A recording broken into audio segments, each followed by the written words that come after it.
Bismillahirrahmanirrahim. Alhamdulillahi rabbil alamin. Wassalatu wassalamu ala rasulil amin, Nabiyyina Muhammad ibn Abdullah wa ala alihi wa sahbihi ajma'in, amma ba'du.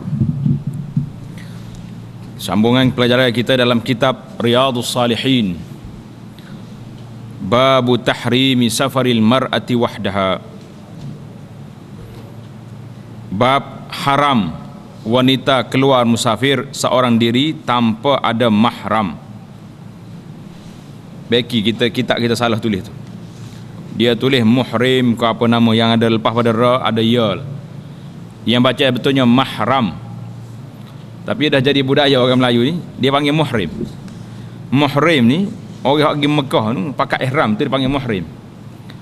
Orang yang keluarga yang apa ni, orang waris terdekat yang haram nikah ni mahram, kena baca baris atas. Mahram bukan muhrim. Muka surat dia 123. 123.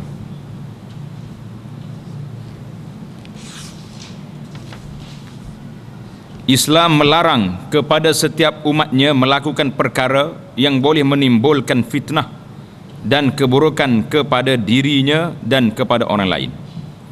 Jadi pada asasnya dalam Islam ini larangan daripada perkara yang boleh menimbulkan fitnah. Boleh menimbulkan fitnah dilarang. Dalam satu kaedah fiqh dia panggil sadduz zara'i. Sadduz zara'i maksudnya nak sekat jalan-jalan yang boleh pergi kepada benda yang tak baik. Jadi Allah Ta'ala nak jaga kita daripada terjebak kepada zina. Jadi nak boleh ke zina, dia kena ada jumpa dulu, kena bertemu dulu baru boleh berzina. Jadi larangan ini dia bagi larangan daripada berkhulwat, lelaki dan perempuan duduk bercampur gaul yang tak ada mahram, tak boleh. Jadi salah satu daripada perkara untuk menghalang benda ini iaitulah melarang orang perempuan daripada bermusafir seorang diri tanpa mahram. Orang perempuan nak musafir tak haram, tidak dihalang, boleh musafir. Tak haram musafir. Musafir itu tidak haram. Yang tak bolehnya musafir seorang diri tanpa mahram, pergi kepada tempat-tempat yang jauh. Nah ini. Di antara perkara yang sangat dilarang ialah haram bagi seorang wanita Islam keluar musafir tanpa mahram. Dah jadi mazhab kita dah. Kitab ni memang ditulis muhrim. Dengar dia. Kita baca mahram lah. Baca yang betul. Sama ada perjalanan tersebut wajib, sunat dan harus. Jadi disebut dalam kitab ini perjalanan yang wajib. Perjalanan apa ya perjalanan wajib? Perjalanan pergi buat haji. Haji yang fardu. Kalau haji kali yang kedua, sunat dah tu. Haji fardu.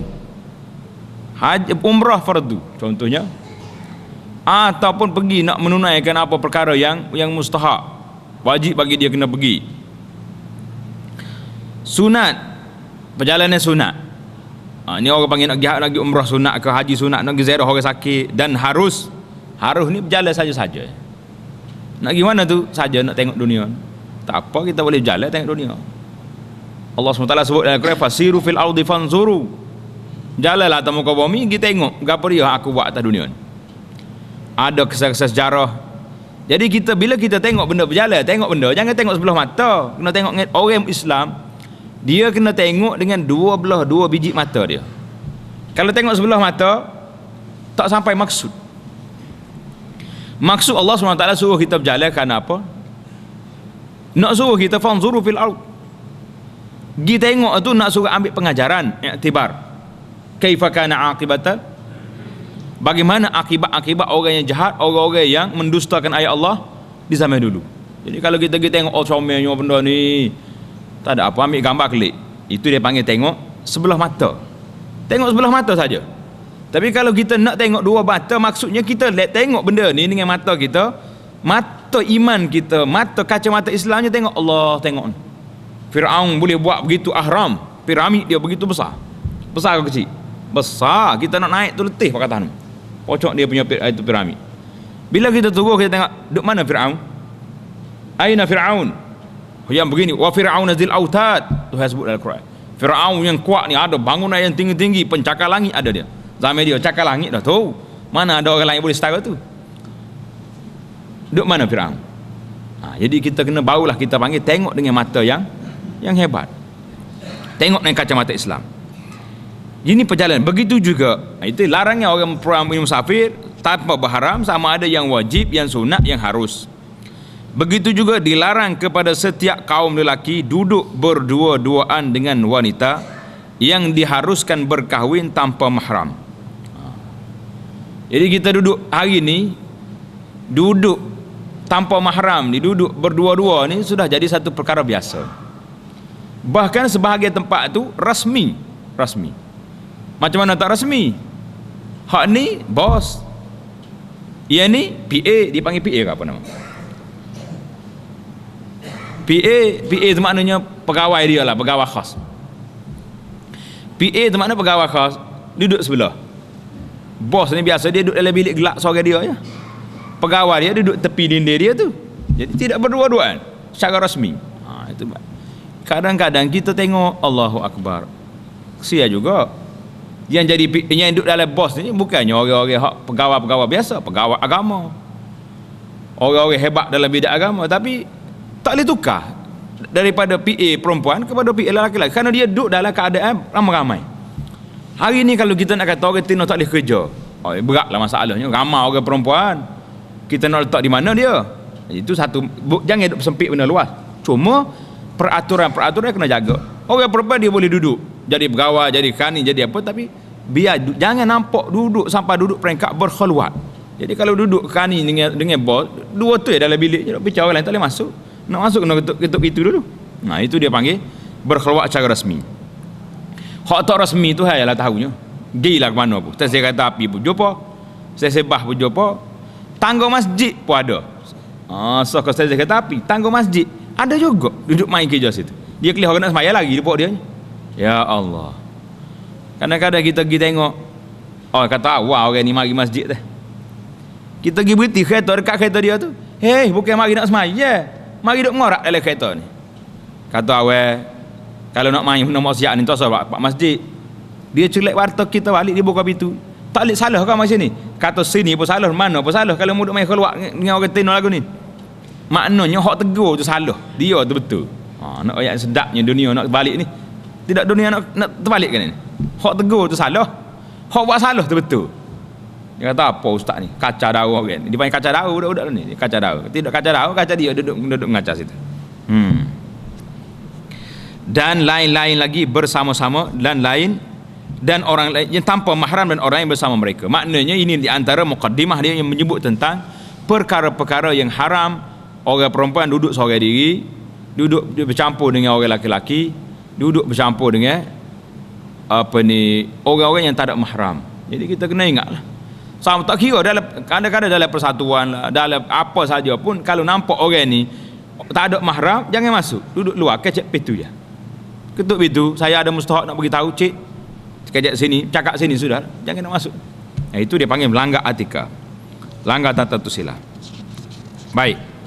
Hadis yang pertama dalam bab ini, bab haram wanita keluar musafir seorang diri ini. An Abi Hurairah radhiyallahu taala anhu qala Rasulullah sallallahu alaihi wasallam wa la yahillu limra'atin tu'minu billahi wal yawmil akhir tusafiru masirata yawmin wa lailatin illa ma'adhi mahramin 'alaiha muttafaqun alaih. Maksud hadis daripada Abu Hurairah radhiyallahu taala anhu, katanya bahawa Rasulullah sallallahu alaihi wasallam telah bersabda, tidak halal. Apa makna tidak halal? Haram jawab dia. Bila tidak halal makna haram. Bagi seorang wanita yang beriman kepada Allah dan hari akhirat. Hak tak beriman kepada Allah Taala, hadis wala haraj. Orang Arab kata hadis wala haraj, tak usah duk kecek lah tu. Yang kita nak bercakap hari ni, yang kita nak berunding, yang kita nak berbincang, wanita yang beriman dengan Allah Subhanahu Wa Taala. Hak tak beriman, ya apa? Dia pakar kan? Ya apa kau tak beriman? Orang yang wanita yang beriman kepada Allah dan hari akhirat, jika ia keluar musafir di mana jarak perjalanannya sehari semalam. Sehari semalam ni zaman dulu. Zaman ni, zaman kapal terbang ni, kalau sehari semalam ni Mana kita boleh pergi naik kapal terbang? England. Mekah 8 jam ya. Amerika berapa jam? 20 jam. Ada hak jauh, BA British Airlines, hak pergi ke British. Jauh. Jadi masiratu yaumin wa lailah, zaman dulu jalan kaki. Berapa kilo boleh pergi? Jadi di sini dia had perjalanan, jarak perjalanan sehari semalam. Maknanya jarak tu kalau kita tengok jarak hari ni, sehari semalam ni orang boleh jalan berapa kilometer? Kalau 2 marhalah maknanya 80 kilo. 80 kilometer dekat ya tu. Kalau nak kira macam tu, ramai tak boleh nak jalan orang kata lah ni. Sudah dia. Di mana jarak perjalanannya sehari semalam, maka wajiblah ia ditemani oleh orang lain, iaitu mahramnya. Jadi dalam hadis ini jelas mengatakan sehari semalam. Hadis riwayat oleh Bukhari dan Muslim, pengajaran hadis. Tidak halal, yakni haram bagi seorang wanita Islam pergi musafir pada siang hari ataupun malam yang jauh perjalanannya sehari semalam tanpa ditemani oleh mahramnya. Jadi kalau kita tengok jarak hari ni, sehari semalam ni jauh mana agak-agak? Tak jauh sangat tu, 80 kilo ke berapa dia.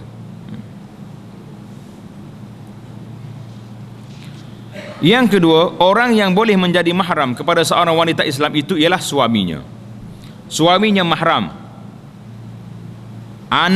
ayahnya, anak lelaki, saudara lelaki, adik-beradik dia, anak saudara lelaki daripada adik lelaki atau perempuan, tak kira lah anak saudara dia.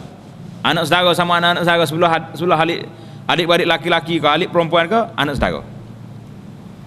Dan juga orang yang ada hubungan susuan dengan mereka, adik-beradik susu. Kita kena ingat adik-beradik susu ni hukum dia luhmatun kaluhmatin nasab. Hukumnya seperti keturunan. Ramai ni masyarakat kita hari ni, bila orang tinggal anak rumah dia, dia jadi juru tukar asuh apa ni, babysitter ke apa panggil sekarang ni, nursery ke apa. Jangan duk beri susu ke anak orang. Dia kata budak ni kuat teriak tu, buyuk lembu tak pakai, buyuk dia sendiri. Tak apa nak bagi, tapi kena tanda. Sebab kalau kita bagi susu ke anak orang, anak orang itu sudah jadi anak susu kita, sudah jadi anak susuan kita. Ulama mengatakan 3 kali kenyang, ada kata 5 kali kenyang. 5 kali budak tu minum siapa dia kenyang, siapa dia buat susu 5 kali atau 3 kali, yang pentingnya sudah jadi anak susuan. Bila jadi anak susuan, budak ni, kanak-kanak yang menyusu dengan mak akak dia tadi, dengan mak susu dia tadi, dia sudah jadi adik-beradik semua sekali dengan anak-anak kawan tu. Mana kalau anak dia ada 10 orang, jadi adik-beradik susu belakang, tak boleh kahwin semua, jadi mahram dia. Itu kata kalau kita ada anak susu, tanda baik-baik, buat warta, kertas, ingatan, tepek dinding, bahwasanya Muhammad bin Abdullah ini telah menyusu dengan nama apa ni, dengan orang perempuan ni, maka adik-beradik dia hot lain 10 orang ni semua sekali jadi adik-beradik dia belakang. Kena ingat, kalau mati mak dia esok tak tahu adik susu ke tak susu.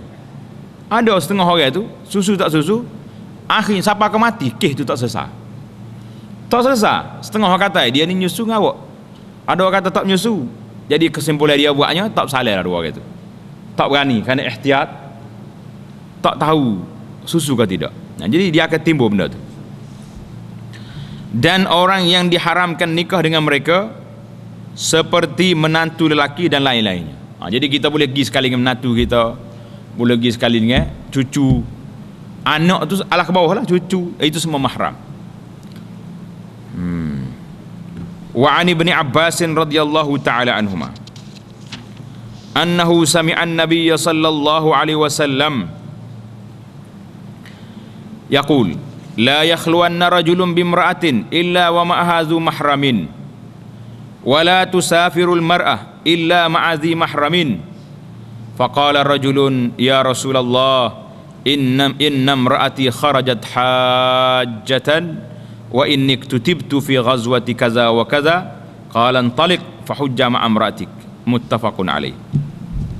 Maksud hadis ini daripada Ibnu Abbas radhiyallahu taala anhuma, bahawa ia ada mendengar Nabi sallallahu alaihi wasallam bersabda, janganlah seorang lelaki duduk bersendirian dengan seorang wanita. Jangan duduk dengan orang tina dalam tempat-tempat yang sunyi, tempat yang tertutup, lah. Hatta tempat terbuka sekalipun tak bagus kita duduk dengan orang tino dua orang ni. Dia kata apa dia ni duduk sini? Kerana ini semua menimbul fitnah. Kata Nabi SAW, anna syaitan yajri majrad dam min ibni Adam. Syaitan ni dia jalan dalam orak manusia ni. Kalau duduk dua-dua, jadi dia mari godoh lalu syaitan. Dia ni nampak jangok lagi. Jadi mula nak cari jalan yang tak baik lah tu. Jadi kita cuba sebaik mungkin jangan cuba duduk dengan, jangan berkhulwat dengan orang perempuan. Jadi orang istilah orang kita sini, kalau khulwat tu hak igak tengah malam tu, hak tu bukan khulwat dah tu. Setengah pun juga maksiat kata tak ada ke satu dah. Khulwat lagi. Pasal nak lari daripada hukum zina tu, pasal hukum zina tak ada dalam undang-undang negara Islam Malaysia ni, tak ada hukum zina. Dia adanya undang-undang khulwat. Awak telah dituduh berkhulwat. Dendanya RM3,000, raju lagi boleh RM1,500. Gitu. Undang-undang zina tidak ada, undang-undang hukum Islam tak ada. Undang-undang zina, kalau orang tu orang muda lagi tak pernah berkahwin, kena sebat 100 rotan. Kalau orang sudah kahwin dah, sudah ada anak, sudah menikah dah, maka orang ni kena rejam sampai mati. Rejam sampai mati. Sepeda berapa lagi? Dia tahu dah benda lagu tu ya. Bapa hidup main benda haram tu, Tuhan buka pintu pak lagi. Orang lelaki boleh kahwin. Yang kamu hidup cari benda haram tu kenapa? Jadi Allah Ta'ala sangat murka pada benda ni. Orang ni tak berhak duduk atas muka bumi Tuhan lagi. Tak berhak duduk atas muka dunia Allah SWT ini. Baik kita kejar dia mati. Tapi undang-undang orang putih ni tak ada kejar. Itu zalim dia kata. Hak baiknya hak dia ni. Siapa dia berzina atau berroga orang, undang-undangnya kena 20 tahun penjara. 2 kali 40 tahun. Ada hak kena jen 60 tahun pun ada. Jen 60 tahun, siapa dia pergi makan ke dia? Kalau kita ada penjara dalam hutan tak apa. Ni kita likur kawasan duduk dalam hutan ni. Ni berah, ni padi, ni benih, mun naneh sendiri. Malah naneh makan pucuk kayu. Naneh makan ubi. Baru betul. Ni tidak duduk dalam rumah yang begitu comel. Bangun ni hebat sekali. Kalau salah lambat pergi makan ni, marah pula dia. Marah pula, demonstrasi pula. Kita cerita dekat itu email di dekat penjara, kalau sepuluh dia cerita, dia kata dia pergi ngajar Quran tu apa nak baca hari ni. Hodok dalam penjara kurang nak ngaji Quran. Tanya ke apa kurang ngaji Quran? Dia kata kau ngaji Quran apa regah-regah makan lauk telur ya hari ni. Tu email royak. Kata tak mudah dia ni makan lauk telur tak ngaji Quran, nak lauk ayam tokoh besar. Sedap kan lagu tu cerita. Manusia ni kalau dia sudah, jadi kita hak betulnya hak duk jamu kau orang nakal tu. Orang lagu ni tu kata tak perlu hidup atas dunia, kita hidup jamu lagi. Wi telur tak ngaji Quran. Nak makan ayam. Kata apa ke dia? Allahu Akbar. Jadi tengok ni, Nabi SAW jangan bersendirian dengan wanita, jangan duk keluar dengan orang tino. Cuba sedaya supaya upaya mungkin. Pasal itulah bila kita mengajar di kolej, dia panggil penyelia ni bagi kajian, tesis dia panggil, bahas. Kita jangan wis supaya pelajar-pelajar perempuan bagi ke ustazah, lelaki bagi saya. Pasal bila kita penyeduk menyelia dia tu, dia kena masuk dalam bilik, masuk dalam gapo. Jadi tak baik. Ustazah ada bagi ustazah dengan anak murid dengan talibat, ustaz-ustaz dengan anak murid lelaki. Jadi kalau tadi terasing lah situ, dia tak ada pula ustaz lagu ni. Nak kata mana ke dia?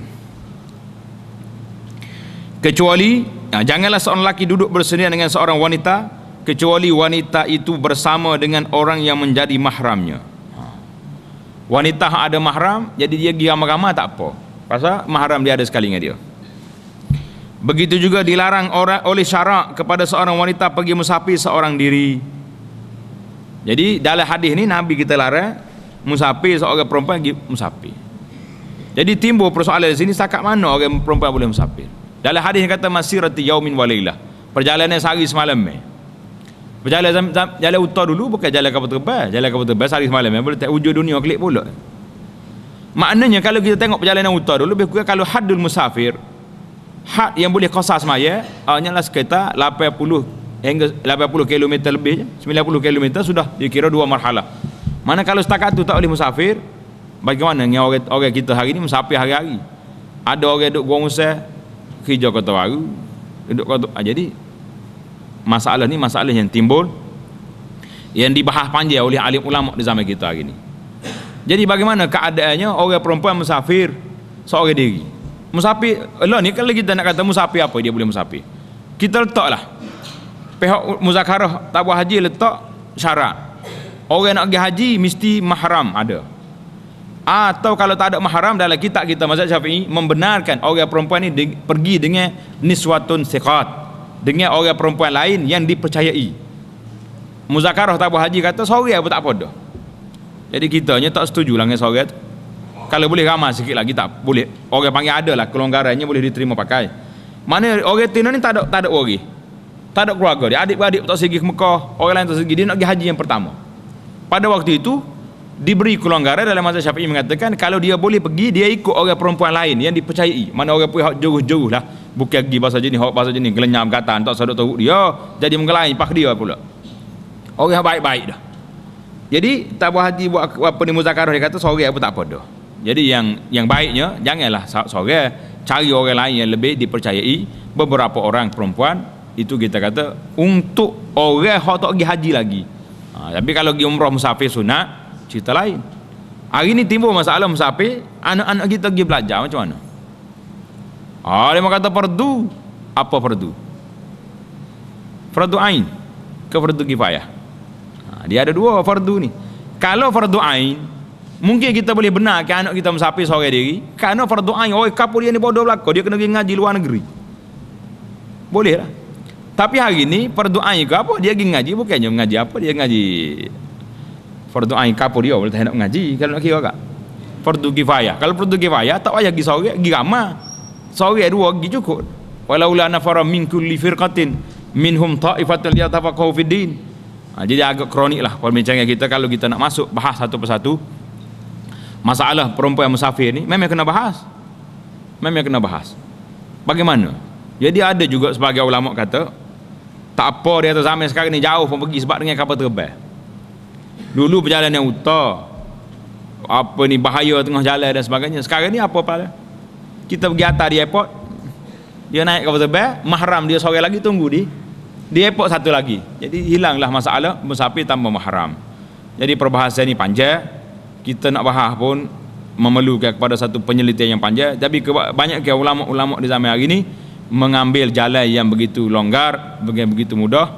Asal kau orang nak mengaji kat talabul ilmi boleh musafir belaka. Orang nak pergi mana-mana pun tak boleh. Jadi benda ni kita kena ingat. Hadis ni semua hadis-hadis yang melarang daripada orang perempuan musafir tanpa mahram ni hadis kebanyakannya hadis sahih. Jadi kalau kita nak bantah benda ni bukan satu bantahan yang kecil. Allah Taala sebut dalam Quran, "Fala wa rabbika la yu'minun hatta yuhaqqimuka fima shajara bainahum." Mana orang ni tak jadi seorang beriman kecuali dia betul-betul telah menerima apa yang diberi tahu oleh Nabi sallallahu alaihi wasallam. Nabi ayat sini jangan musafir perempuan kecuali ma'azi mahramin, dengan mahram dia. Jadi kalau kita sekat hal ni, dia kata tak maju dalam dunia hari ni. Jadi nak kata lagu mana? Serahlah kepada alim ulama di zaman sekarang ni. Ada yang berani berfatwa, buka pintu seluas-luasnya orang perempuan boleh pergi. Ada yang ketat, macam ulama-ulama kita di Mekah, di Madinah, ketat dia. Dia tak benar orang musafir seorang diri perempuan, tidak benar. Jadi ulama-ulama yang lain daripada sana buka pintu. Ulama tempat kita ni pakai tak ada pintu, pakai buka pintu terus lalu. Wallahu taala alam. Jadi kita sendirinya ambillah pandangan alim ulama. Yang terlalu ketat pun tak nak bergerak, yang terlalu longgar pun lega sampai tak ada dawabit. Jadi kita ambil yang sederhana. Musafir untuk apa? Musafir nak pergi agak apa? Saja-saja lah mesti ada mahram. Musafir kan nak ibadat kepada Allah SWT, seperti orang nak pergi haji, tak ada mahram. Jadi situ mungkin kita boleh terima pendapat yang mengatakan niswatun thiqat, beberapa orang perempuan yang dipercayai itu boleh diterima pakai. Wallahu taala alam. Tengok dalam hadis kita ni Nabi kata apa?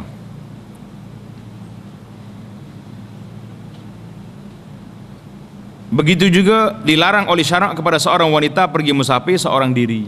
Jadi dalam kitab kita dalam syarak melarang orang wanita bermusafir seorang diri. Larang. Melainkan wajib ditemani oleh mahram-mahramnya. Kemudian ada seorang laki-laki bertanya. Ada seorang laki-laki bertanya, sesungguhnya isteri saya hendak pergi menunaikan fardu haji. Jadi orang ini bertanya, ya Rasulullah, isteri saya nak pergi haji, sedangkan saya telah diarahkan untuk pergi berperang seperti yang dicatat ini. Man iktutibtu, sayanya telah ditulis dalam nama senarai tentera yang akan pergi berperang. Isteri saya nak pergi haji, macam mana ni Rasulullah? Sedap ikut soalan dia tu. Maka baginda sallallahu alaihi wasallam pun bersabda, pergilah kamu menunaikan haji bersama dengan isterimu. Nabi kata, intalik fahajja ma'amratik. Gih, bata namamu dari dalam rombongan tentera, kamu pergi haji sekali dengan isterimu. Maknanya kalau kita tengok zahir hadis ni, keras larangnya Nabi sallallahu alaihi wasallam. Kena pergi haji pun Nabi kata pergi lagi. Pergi dengan isteri kamu. Pengajaran hadis. Haram bagi seorang wanita Islam pergi menunaikan haji dan umrah tanpa mahram seperti suami dan lain-lain. Dalam kitab kita ni yang disyarah, dia diterbit oleh Jabatan Perdana Menteri JAKIM sekarang ni orang panggil. Dia pilih pendapat yang haram orang perempuan nak pergi musafir walaupun nak pergi haji. Jadi kata muzakarah tadi buat putusan boleh pergi sekiranya ada orang perempuan lain yang boleh dipercayai. Yang kita ada ni tak ada. Haram bagi seorang wanita Islam pergi menunaikan haji dan umrah tanpa mahram. Dia kerak pah situ dah. Tak payah duk cakap banyak. Asalkan mahram, asalkan tak ada mahram, haram lah dia. Yang kedua, diharamkan pada seorang lelaki berdua-duaan dengan wanita tanpa mahram. Haram bagi orang lelaki berdua-duaan dengan orang perempuan tanpa mahram. Habis dia. Jadi sekarang ni kita tengok masalah khalwat dia panggil hari ni. Budak-budak duduk berdua-duaan ni. Apa dia panggil istilah orang muda lah ni? Dating ke apa nama? Apa istilah? Couple. Berkapal kau bergapa. Yang pentingnya duduk dua dalam hutan kau dalam ikut tepat. Hok bandar duduk dalam bandar. Duduk di supermarket lah, duduk di mana-mana. Dalam hutan, cara dalam hutan. Kalau duduk dekat atas motor pun cerita lain juga. Jadi semua benda-benda ni adalah benda maksiat yang wajib kita ingkar.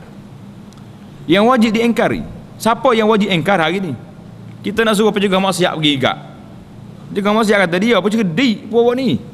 Cerdik. Dia tak boleh tangkap kalau dia duduk dua masalah. Orang pergi report. Bila penjaga maksiat mari, penguat kuasa agama mari, dia pisah dua tu, tak boleh ambil dah. Ataupun dia duduk dua orang dalam rumah. Orang cegah, dia tak dalam rumah ni ada orang keluar, contohnya lah. Bila penjaga maksiat nak masuk, dia masuk seorang lagi kot dapur. Jadi tiga, tak kira keluar dah, tiga orang. Nak tangkap bukan senang. Undang-undang dia kalau tak kena cara, dia samai pencegah balik, samai penguat kuasa balik, benar alik dia. Cerdik juga apa ni, setan ni dia ajar belakang orang-orang lagi ni. Menggotok guru besar dia Syekh apa nama? Syaitan. Syaitan ni dia ajar, dia kata cara-cara undang-undang ni nak melepas.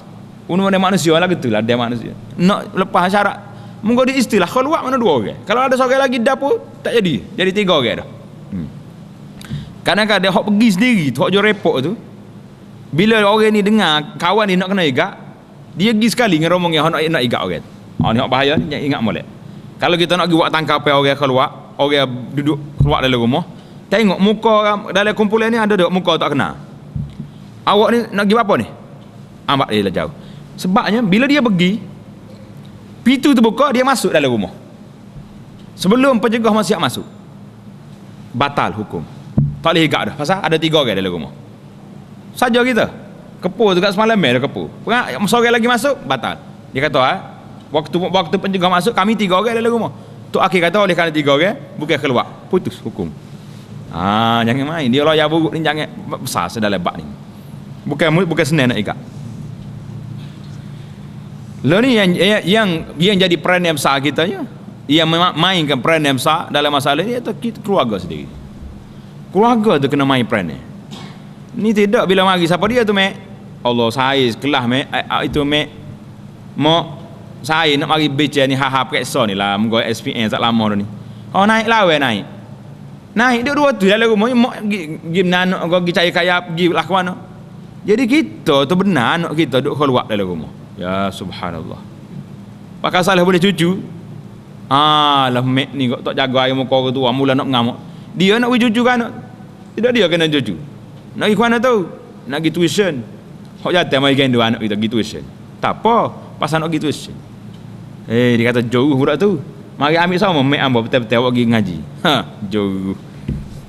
Cari kerja sanggup orang kita lah ni. Jadi tengok ni.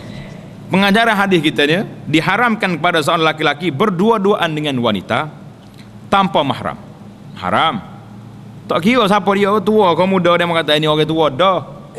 Nabi tak ayat adalah hadis ni. Orang tua kau orang muda. Ada bagi tahu sini? Tak ada. Yang Nabi bagi tahunya la yakhluwanna rajulun bimra'atin. Tak boleh orang perempuan duduk dengan laki-laki yang bukan mahram. Dia tak kata. Dia kata kan orang tua tak apa? Kata. Tak. Jadi orang tua orang muda kau kalau pergi rumah jangan tak ada suami jangan suruh masuk. Ada tangga lawe, orang rumah kita tak ada. Duduk cokos situ. Oh, tak ajak masuk nah. Tak ajak masuk. Jadi kalau kita nak tahu penguasa kita tanya orang penguasa dia tahu. Undang-undang nak ikat orang bukan seni. Lopak seorang masuk dalam rumah saja lalu kita. Letih semalam main kepo nyemai dia habis. Itu dipanggil masalah sekarang ni, masalah yang berlaku maksiat di kalangan orang muda hari ni kerana peranan orang tua tidak terlaksana. Mak ayah ni, ibu bapa ni tidak main peranan yang besar untuk menasihati anak-anak kita supaya tidak buat benda ni. Jadi kita lari dulu lagi, jangan elok dia. Kerana dengan berbuat demikian itu akan mendatangkan fitnah serta maksiat. Jadi kita lock anak kita berdua-duaan, anak kita orang siapa dia, orang tua, orang muda, ke berdua-duaan ni, orang ini sudah dianggap berbuat maksiat kepada Allah Subhanahu wa taala.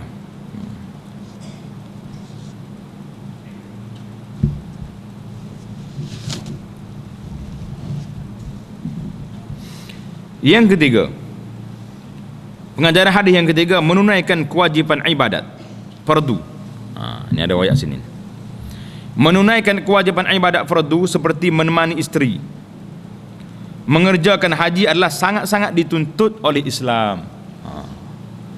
Ramai hari ni orang yang pergi daftar haji, dia tak pergi sekali dengan isteri dia. Tak pergi. Tak apa tu ustaz. Ambo atas dia pergi dululah. Ambo atas dia pergi dulu. Atau orang tino dia pergi dulu. Dia dirinya tak segi lagi. Tak sampai seru lagi dia kata. Atau setengah tu suami pergi dulu, tak apa. Tapi bila isteri nak pergi, dia kena ikut juga. Dua kali pergi parut dia tak habis. Parut berapa tu segi sekali. Nak musafir pergi haji ni kita tidak faham buat kita. Tidak faham. Atau isteri pergi dulu. Kalau isteri nak pergi dulu tak apa, mungkin dia pergi dengan mak dia, dengan adik-beradik dia, ada mahram. Ni tidak kira kau orang. Ustaz ambo nak kira orang tina ambo ni, dia nak pergi doa dah haji. Ambo ni tak sampai seru lagi. Tak sampai seru lagi, bila sampai seru. Tengok orang ni nak pergi perang ni. Nak pergi perang. Bukan nak tuak nak kebun kita, nak pergi perang, nak pergi jihad fisabilillah. Nabi kata dak. Intalik haji ma'amrati. Pergi haji sekali dengan isteri kamu. Mengerjakan haji adalah sangat-sangat dituntut oleh Islam. Jadi kerja haji ni Islam sungguh suruh benar-benar. Di samping tidak mengabaikan tugas kepada negara. Jadi tugas kepada negara jangan kita abai. Jadi Allah SWT fardukan haji ini man istata'a ilaihi sabila bagi orang yang mampu nak pergi. Bagi orang yang tak mampu tak wajib haji. Jadi kemampuan di sini dibahas oleh ulama. Kemampuan di sini yang pertama sekali tubuh badan dia kena sihat. Bukan kata ada PT saja. Yang kedua, selain pada sihat tu badan, dia ada keuangan, duit untuk nak bayar tiket, nak bayar apa saja pengurusan. Yang ketiga, kalau orang perempuan dia kena tambah lagi ada mahram baru boleh pergi. Ada mahram. Cuma mungkinlah kita nak dengar juga apa pandangan sebagai ulama yang mengatakan orang perempuan ni boleh musafir seorang diri sekiranya aman. Sekiranya aman. Mana dalil dia? Sebab dalil saat ni, dalil yang kita baca, dua hadis yang kita belajar malam ni, semuanya menjurus kepada kalau orang beriman, perempuan ini beriman pada Allah dan hari akhirat, dia tak akan musafir seorang diri kecuali ada mahram. Hadis yang kedua macam tu juga. La yakhluwanna wala tusafirul mar'atu illa ma'azi mahram. Orang perempuan tak boleh musafir kecuali bersama dengan mahram. Jadi jelas pada kita dua hadis ni telah menunjukkan bahawa mesti musafir dengan mahram. Jadi bagaimana pula sebagai ulama kata tak apa. musafir, untuk pergi haji, kalau ada perempuan yang thiqat, yang diberi percayai. Boleh juga orang perempuan musafir seorang diri sekiranya aman daripada fitnah, tidak berlaku apa-apa yang boleh mencurigakan, tidak berlaku benda-benda yang boleh membahayakan dia sendiri. Mana dalil? Jadi dalil ianya, suatu masa Nabi kita sallallahu alaihi wasallam berada di Mekah. Jadi dalam keadaan Nabi kita duduk di tepi Kaabah, sedang tidur, mutawassidun burdah, mana tidur atas kain dia. Mari sahabat-sahabat, di antaranya Khabbab radhiyallahu taala anhu, mari bertemu dengan Rasulullah sallallahu alaihi wasallam, minta supaya Nabi berdoa kepada Allah Subhanahu wa taala, kerana sahabat-sahabat kita yang Islam ni sangat kuat dah, telah ditekan oleh orang. Maka Nabi sallallahu alaihi wasallam berubah muka dia, dan Nabi kita kata, laqad kana man qablakum la yumshatu bimishatil hadid. Orang dulu telah digergaji kepala mereka dengan besi, dan diletak di atas kepala mereka gergaji. Mereka tidak meninggalkan agamanya. Wala yutimmannallahu hadzal amra hatta yasira ar-rakibu min San'a ila Hadramaut ma yakhafu illa Allah. Nabi mengatakan akan mari satu masa umat ini akan berada dalam keadaan aman, sehingga apabila Allah Ta'ala sempurnakan perjalanan agama ini, sehingga mereka berjalan daripada San'a, Yaman, ke Hadramaut, tidak takut kecuali takut pada Allah Subhanahu Wa Ta'ala sahaja. Itu hadis umum.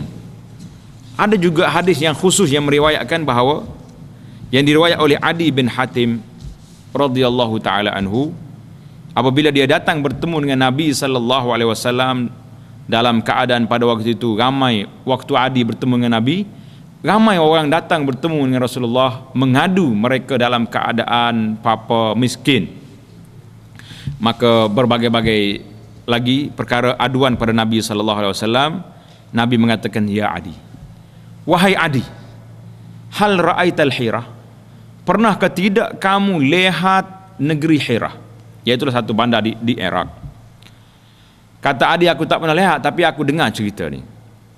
Nabi sallallahu alaihi wasallam bersabda, fa in talat bika hayatun la taraynal za'inata tartahilu minal Hirah hatta tatufa bil Ka'bati la takhafu illallah. Nabi mengatakan, kamu akan lihat nanti Adi, orang-orang perempuan yang duduk di atas unta mereka berjalan sendirian, bermusafir daripada Hirah pergi ke Mekah, tawaf di Baitullahil Haram dalam keadaan aman. Maknanya Nabi kita sallallahu alaihi wasallam sebut hadis ini, orang perempuan berjalan seorang diri apabila berlaku perkara yang aman pada waktu itu. Jadi dua-dua hadis ini, hadis yang pertama tadi hadis Khabbab diriwayat oleh Bukhari, hadis yang kedua ini hadis Adi, ini juga hadis yang diriwayat oleh Al-Imamu Al-Bukhari rahmatullahi ta'ala alaih. Jadi ulama kata hadis ini menunjukkan bahawa Nabi tidak larang orang tin waktu jalan seorang, kerana waktu itu waktu aman. Bila Islam telah memerintah menguasai dunia ini, pada waktu itu sudah berlaku keamanan. Aman kata aman, sudah aman. Bila sudah aman, maknanya orang perempuan ini jalan seorang daripada San'a, daripada Yaman ke Mekah ni, dia tak takut kecuali takut serigala makan kambing dia. Jadi ulama-ulama kata, oleh kerana Nabi sallallahu alaihi wasallam bagi tahu cerita benda ni akan berlaku di akhir zaman nanti, bila Islam berkata orang aman boleh jalan seorang, maka ini menunjukkan bahawa perempuan ini apabila aman, bila aman perjalanan, maka dibenarkan dia berjalan walaupun seorang diri, sekiranya ianya tidak membawa fitnah pada orang tersebut. Maka di sinilah alim ulama kita kata, orang perempuan dengan wasail al-hadithah, dengan alat-alat teknologi pengangkutan yang moden hari ini, berubah suasana. Mungkin dulu kalau orang naik unta payah perjalanan dia, sehari semalam ni jauh, perjalanan kenderaan dia jauh, susah. Kalau tak ada mahram, macam mana dia nak turun naik kenderaan, nak naik unta, turun unta payah. Jadi hari ni orang senang dah, naik bas ke, naik kapal terbang ke, lagi senang. Maka dia kata boleh kita ambil kira dari sudut keamanan. Itu hujah-hujah orang yang mengatakan orang perempuan boleh berjalan seorang diri sekiranya dia berada dalam keadaan aman. Jadi hujah. Ada lagi hadis-hadis yang lain yang Nabi kita sallallahu alaihi wasallam dia ada juga di kalangan sahabat, contohnya boleh berjalan seorang diri waktu dia musafir. Kalau sekiranya orang ni duduk dalam tawanan, tahu di puak kapi, jadi kalau salah dia terlepas daripada tawanan, dia dibenarkan balik seorang diri ke kampung dia, tak payah tunggu mahram. Jadi banyak lagi hujah-hujah, dua-dua pihaknya berbahas, masing-masing mempertahankan diri. Bagi kitanya yang baik itu ialah kalau boleh kita berpegang dengan hadis Nabi sallallahu alaihi wasallam ini, jangan orang perempuan musafir kalau tidak ada sebab. Kalau tak ada sebab, semata-mata nak pergi jalan ya. Orang Kelantan kata mata-mata nak pergi derak ya. Jadi tidak ada sebab yang boleh membuatkan dia musafir seorang diri tanpa mahram, maka janganlah jalan seorang diri. Ini Nabi kita larang jelas dalam hadis muttafaqun alaih, la yahillu limra'atin, tidak halal bagi orang perempuan berjalan sehari semalam tanpa ditemani oleh mahram. Besar ke tak besar? Larangan itu besar. Tapi walau macam mana pun kita ambil juga pandangan yang umum berdasar kepada hadis orang perempuan az-za'nu tadi yang berjalan seorang diri, tak takut kecuali takut serigala makan kambing dia aja. Jadi itu boleh juga kita kata kalaulah orang ni bermusafir kerana hajat. Musafir kerana hajat. Orang nak teman dia tak ada, orang nak ikut dia tak ada, dan dia pergi pun dalam keadaan aman damai yang tidak menimbulkan fitnah dan syak wa sangka, tidak menimbulkan sebarang masalah pada dia. Pada waktu itu bolehlah juga kita terima pakai pandangan yang kedua, ulama-ulama yang mengatakan boleh orang yang musafir dengan syarat yang tersebut. Itu di antara yang perlu kita ingat. Jadi kesimpulan daripada bab yang kita belajar hari ini, walaupun dia ni disebut dalam kitab kita ni tahrim safaril mar'ah, haram sapi mar'ah, tapi dalam hadis ini juga telah menyebut kepada kita tentang tak boleh berkhulwat. Jadi kita kena ingatlah. Kita kena ingat siapa dia orang yang disebut mahram. Tak ada lagi kitab kita sebut dah tadi. Tengok ni, pengajaran hadis yang kedua daripada hadis yang pertama tadi. Ini kita kena faham. Bila sebut tentang mahram, tuan-tuan kena ingat, mahram ni maknanya orang yang bebas masuk, boleh bersalah dengan dia bebas masuk dalam rumah kita, dan aurat orang perempuan pun tidak sama dengan aurat di luar rumah. Dia boleh tengok kepada makcik dia ni, boleh tengok kepada kakak dia ni, boleh tengok kepada adik-adik dia, sekadar pakaian biasa dalam rumah orang perempuan. Tak payahlah pergi tengok, siapa dia mari tu? Anak saudara tu? Yang ambil kain tidur dulu? Jangan. Orang ni dia melampau dia panggil. Jadi kita kena tahu. Kita nak kenal mahram sikit malam ni. Kalau boleh tanda-tanda. Mahram ni bermula daripada ayah kita. Alik ayah. Naiklah kata ayah. Adik-beradik ayah kita. Siapa dia? Pak saudara. Naik lagi tok kita. Naik lagi tok yang kita. Tok tu termasuk adik-beradik dia. Orang panggil tok saudara. Itu mahram. Mana kalau tok siapa ni? Tok saudara. Tok saudara tu martabat dia tok. Hak Allah kata, dia panggil al-usul. Hak naiklah kata. Jadi orang ni kalau mari rumah tok kita ke, tok saudara kita ke, alik mak ke, alik ayah ke, semua orang ni mahram, boleh bersalah belakang dengan dia. Baik. Itu naiklah kata. Hak alik tengah ni pula siapa? Pak saudara. Adik-beradik ayah pak saudara. Anak dia jadi apa? Sepupu. Sepupu tak masuk dalam mahram. Tak boleh bersalah dengan dia. Ini sebab anak pak saudara ni kan, pak saudara kan mahram, boleh bersalah dengan dia. Ni sepupu. Sepupu tak kira. Pasal sepupu dengan sepupu boleh kahwin tak boleh kahwin? Boleh kahwin. Itu bukan mahram. Adik-beradik kita pula. Hak sana ni usul dia panggil. Hak ni ranting hawashi, adik-beradik kita sendiri. Adik-beradik kita sendiri mahram tak mahram? Mahram. Anak dia, anak saudara, mahram.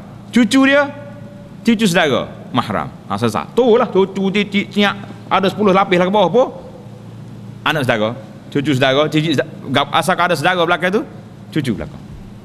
Baik. Anak kita sendiri pula. Anak kita sendiri mestilah mahram anak kita. Anak dia cucu kita. Cucu dia cicit kita. Turunlah ke bawah, cucu, cicit, cinyak, cok, gapo lagi pun mahram belaka lah tu. Baik. Hak tu jelas. Anak kita nikah dengan anak orang. Bini dia jadi gapo kita? Natu. Menatu dengan tok tua mahram. Tak batal semaya sampai bila-bila. Mana? Anak menatu jadi cucu kita. Menatu tiri. Menatu tiri cerita lain pula. Sebab dia panggil tiri. Jadi kalau kita orang ni nikah dengan orang perempuan tu ada anak. Ada anak. Anak dia jadi anak tiri dengan orang ni. Anak tiri mahram. Natu dia, natu bini tu dengan pak tiri ni. Mahram ke tak mahram? Tidak mahram. Kalau mari dia tua tiri saya tu, tak boleh salah. Bukan mahram dia. Kena ingat situ. Kena ingat. Susah tak masalah sini. Baik, kalau hak tak sebut boleh tanya. Kita pergi lagi kepada masalah menantu saat ni. Masalah menantu ni dengan tok tua. Menantu dengan tok tua ni sudah dikira mahram. Bila orang ni akad nikah, qabiltu nikahaha, aku terimalah nikah dia, maka mak dia tu sudah jadi tok tua kita lah sampai hari kiamat. Tak boleh nikah dah sampai bila-bila dah tu. Mak dia. Sudah menikah dengan anak dia, kipuk metok ni. Mak dia comel lagi.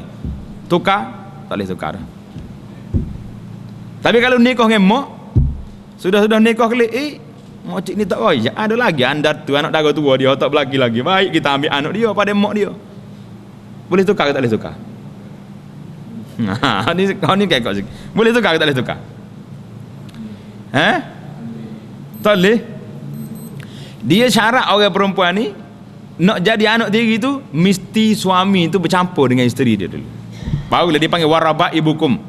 Mana orang perempuan yang sudah jadi isteri dia yang dia campur dua tu, barulah anak tu confirm jadi anak tiri.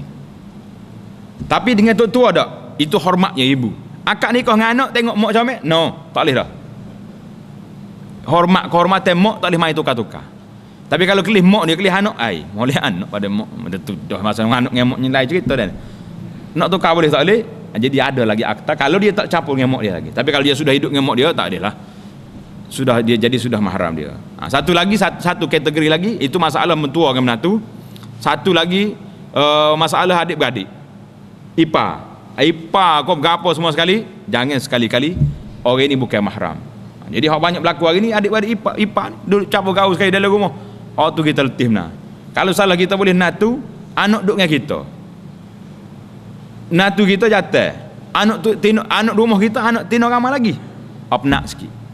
Adik-beradik dia duduk dalam rumah sendiri macam duduk di luar rumah, terpaksa kena tuduh 24 jam. Selagi abai ipar tak ada rumah. Kena jagalah aurat tu. Tak apa, beres. Abai saya kata tu. Tidak abai saya tu. Abai ipar saya. Kalau salahnya putus dengan kakak, boleh salih, istilah ni salih teka. Salih teka. Dia kata bukan setengah salih teka, setengah salih kapek tak. Kau pakai kapek ke ni. Boleh salih lalu. Mana tak ada apa-apa. Kalau dia main gelemak gini, kakak dia malah adik dia nampak gaji, tukar ambil salih teka pun tak boleh. Jadi ingat boleh. Adik-beradik dalam rumah dengan abai ipar bukan mahram dia. Yang banyak berlaku hari ni dalam rumah ni lah, masalah kes dalam rumah ni banyak berlaku masalah tidak mahram pencapuran gaul, campur gaul kata pindah. Satu lagi yang terakhir iaitulah tentang anak susu. Anak susu kita seperti anak sendiri dari sudut hukumnya. Saka tak boleh. Dari sudut mahramiyah, al-mahramiyah, haram nikahnya sama. Asalkan dia contohnya orang ni tak ada anak, dia ambil anak orang. Adik kita tak ada anak contoh. Dia ambil anak orang lain perak, susu. Kalau dia ada susu lah, biasa orang tak ada anak ni tak ada susu dah. Dia terpaksa kena cari orang lain yang adik bian je boleh jadi anak saudara dia. Baru selesai masalah. Allah ni ramai orang ambil anak akak, lagu mana nak suruh jadi anak, nak suruh jadi mahram dia, nak suruh jadi bebas bercampur dalam rumah dia kena ingat. Kalau dia tak ada anak, dia tak ada susu, dia kena cari adik-adik dia hak tengah ada susu lah ni. Biar adik dia isi susu. Maka budak ni jadi anak saudara susu dia. Jadi mahram lah, bebas duduk dalam rumah kita. Jadi kena ingatlah benda-benda macam ni. Masalah mahram ni, masalah nak musafir satu cerita. Nak musafir tu senang ya. Tak usah musafir sama. Tapi masalah duduk dalam rumah ni hari ni. Kalau duduk dalam rumah kita ni hal letih ni. Pegang anak akak, tak wis susu, pas duduk sekali. Yang pertama duduk sekali. Yang keduanya tak bagi tahu kepada budak ni bukan mak dia ni. Dia jak kecil besar. Kalau anak tak anak jatah, anak lelaki-lelaki, Duk bersalah dengan mak jabur dak pak ketua. Mak nak mati cium lagi. Sedangkan bukan mahram dia. Ya subhanallah. Buat benda haram secara terang-terangnya dia tak tahu. Hak tahu ni lah haram. Hak tak tahu tak ada apa lah. Allah Taala maaf lah dia tak tahu. Al-uzru bil jahli. Tapi hak tahu ni macam mana nak buat? Jadi kita bagi nasihat kepada muslimin dan muslimat yang terlibat dengan anak angkat, yang terlibat dengan anak susu, biarlah selesai masalah ni, biar jelas. Apa salah kita ambil anak orang, ayah dia, tak usah tukar nama kita. Bahaya benda tu. Hilang keturunan, hilang nasab dia dan banyak lagi perkara-perkara mudarat lain yang bercampur. Biar apabila bercampur gaul aduk dalam perkara ini, insya-Allah taala kita habis dalam bab musafir. Kita akan masuk kepada Kitabu Al-Fadail. Jadi lepas pada ni kita akan bicara tentang kitab-kitab tentang kelebihan-kelebihan. Kelebihan yang pertama yang dipilih oleh Imam Nawawi, babu fadli qiraatil Quran, bab kelebihan membaca Al-Quran.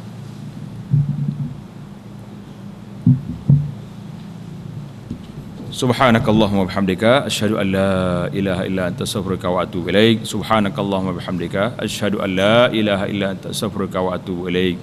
Wa sallallahu wa sallama wa barak ala Muhammadin wa ala alihi wa sahbihi ajma'in walhamdulillahi rabbil